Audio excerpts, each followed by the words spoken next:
मैं डॉक्टर आदिल अख्तर, अकील अख्तर जी के बड़े पुत्र, आप सभी का इस परिवर्तन जनसभा में हार्दिक स्वागत है।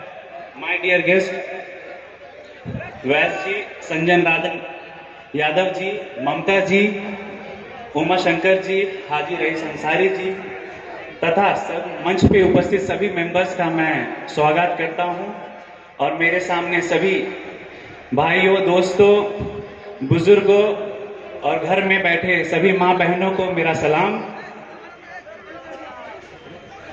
मैं अपनी बात स्टार्ट करूंगा एक कोट से कि संसार नाश उन लोगों की वजह से नहीं होगा जो बुराई करते हैं, बल्कि उन लोगों की वजह से नाश होगा जो देखते रहते हैं। तो इसका इंग्लिश में ये वर्ड है, the world is not will be destroyed by those who will do evil, but by those who watch them without doing anything. आज 78 साल हमें आजादी को हो चुके हैं। क्या हमें ये सोचने की बात है, क्या हमें आज भी पूरे तन मन से, व्यवस्थाओं से क्या हमें स्वतंत्र हो पाए हैं? आज मैं इस मंच पर आपके सामने एक नेता के रूप में नहीं, मैं स्वभाव से डॉक्टर हूं।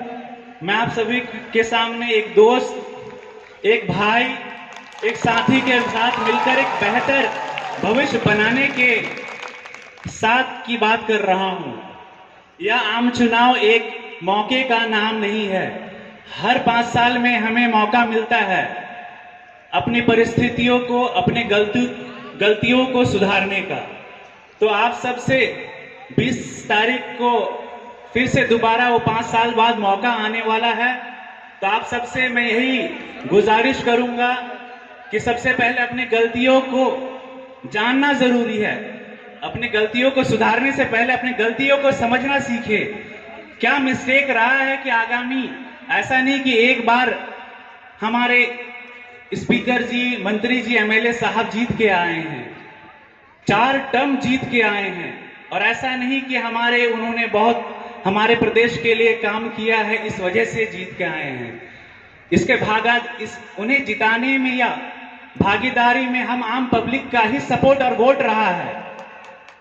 तो ये हमारी भूल बोले या ना समझ समझिए कि हम लोग कभी ये सोचे नहीं कि हम वोट कर रहे हैं तो किस नेता को कर रहे हैं। सबसे पहला जानना जरूरी है कि कैंडिडेट को आपको सबसे पहले जानना जरूरी है। जैसे हम लोग बैंक में अकाउंट खुलवाते हैं तो केवाईसी, नो योर कस्टमर, तो इसी तरह आज वोट के संदर्भ में मैं बोलना चाहूंगा, आप अपने पहले नो योर कैंडिडेट, आप पहले कैंडिडेट को जाने, उसके प्रोफाइल को जाने कि उनका स्वभाव कैसा है। सिर्फ छाप देख के वोट दे देना को ही हम राजनीति या व्यवस्था नहीं कह देंगे। तो सबसे पहले आप अपने कैंडिडेट को जाने। आपके सामने कई कैंडिडेट हैं, उसमें आपको देखना है कि आपके बात रखने वाला, आपको सुनने वाला कौन सा नेता बेहतर है। आपको ये सब बोलने की जरूरत नहीं है। मैं यही सवाल करना चाहता हूं, आप सबसे निवेदन करूंगा एक्चुअली कि हमारे समाज में आज जो 78 साल बीत चुके हैं आजादी को, हमें सीखना चाहिए और वक्त के साथ हमें बदलना चाहिए। एक्चुअली हम हमेशा छाप लेके या पुरानी माइंडसेट लेके हम कभी भी प्रोग्रेस या सोसाइटी का डेवलपमेंट नहीं कर सकते हैं। तो हमारे लिए बहुत जरूरी है कि जो बरसों से चलता हुआ कल्चर आ रहा है कि ठीक है, वोटिंग हर 5 साल गुजर गए, हमें मौका मिला, सोए हुए रहे, 5 साल देखे नहीं, फिर वोट का टाइम आया, किसी भी छाप में बड़े बुजुर्ग ने कह दिया, अंधे होके वोट दे दिए। 2024 में आपसे निवेदन है, ये गलती मत दोहराइए, क्योंकि आज जिस मुकाम पर है 78 आफ्टर इंडिपेंडेंस, हमें आज, मैं गांव-गांव दौरा किया पिछले 15-20 दिन, तो मुझे ये एहसास हुआ कि गांव की मुद्दे, शहर की प्रॉब्लम्स और गांव की प्रॉब्लम्स, दोनों में बहुत डिफरेंस है एक्चुअली। मैं 15-20 दिन में यही एहसास किया कि हर गांव में आज तक बेसिक जो बोलते हैं, पानी बोलिए, सड़क बोले, बिजली बोलिए, यही सब में हम अटके रह गए हैं।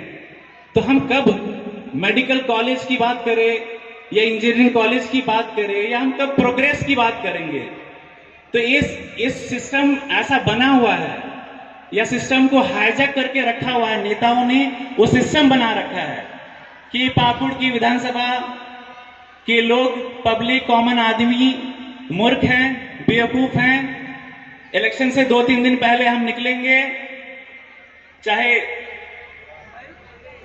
क्या बोलते हैं उसको बंगाली में, पोसालू कोरिए देवो, पोसाली कोरिए देवो, 2-3 दिन मुर्गी खिलिए देवो और अभी वोट लिए बहरे जबो। तो हमें सबसे पहले बदलाव के लिए ये जो एजेंट सिस्टम है या काम ना करके 1000-2000 लेन देन की खरीद फरोशी को सबसे पहले ना करना होगा हमें। जब तक हम इस चीज को नकारेंगे नहीं, तब तक हमारे पाकुड़ विधानसभा या कहीं भी देश में एक करप्शन सिस्टम रुकेगा ही नहीं। हम भी शायद अपने आप झांक के देखिए कि करप्शन सिस्टम के हम एक भागीदारी हैं एक्चुअली। हम अगर आज 2024 में ये ठान ले कि हमको मुर्गी भी नहीं चाहिए, 1000 रुपए भी नहीं चाहिए, 2000 भी नहीं चाहिए, हमें पूरा 5 साल गवर्नमेंट फैसिलिटीज जो होते हैं, चाहे आप सरकारी स्कूल की बात करें, सरकारी हॉस्पिटल की बात करें, ये सब सुविधाएं अगर हमें अच्छे से मिल जाए, सरकारी स्कूल में अच्छी टीचर हो, अच्छा इंफ्रास्ट्रक्चर हो, तो बच्चों की पढ़ाई में कितनी सुविधाएं डेवलपमेंट होगी। और हमारे गवर्नमेंट हॉस्पिटल है, उसमें आज मैं दौरा के दौरान देखा कि बड़े बड़े घासिया और बकरी चल रहे हैं एक्चुअली। और फॉर्मेलिटी के लिए एक डॉक्टर आता है, वो भी हफ्ते में 1-2 बार आते हैं। उनको पब्लिक से, पेशेंट से कोई लेन देन नहीं है।